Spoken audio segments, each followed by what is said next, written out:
Ang osa na ito ay pumupunta sa bakuran araw-araw, ngunit ngayon ay kakaiba ang kanyang galaw, parang sinenyasan niya ang iba na maging alerto at medyo natakot ang babae na nagre-record ng video. Noong una, inakala ng babae na nagkakaganito ang osa dahil sa kanya, ngunit nagkakamali siya dahil sinusubukang iparating ng osa na hindi ligtas sa bakuran. Pagkatapos ng kaunting pagtapak, bigla niya itong pinigil. Kung titingnan mo ang kanyang mga tenga, mapapansin mo na may pinagmamasdan siya di kalayuan. Pagkatapos noon, lumingon ang osa at tumingin sa babae. Nagsimula na naman siyang magpadyak, napaniwala nito ang babae na may gustong ipahiwatig sa kanya ang osa, ngunit hindi ito mabatid ng babae. At na-figure out na ng babae bakit ganun ang asta ng osa. Binaling niya ang kanyang kamera at siya ay natakot sa nakita.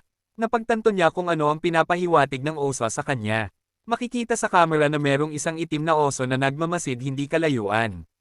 Ngayon alam na ng babae bakit ganun ang inaastang galaw ng osa. Kung gusto mo pa ng mga ganitong story, follow, like and share.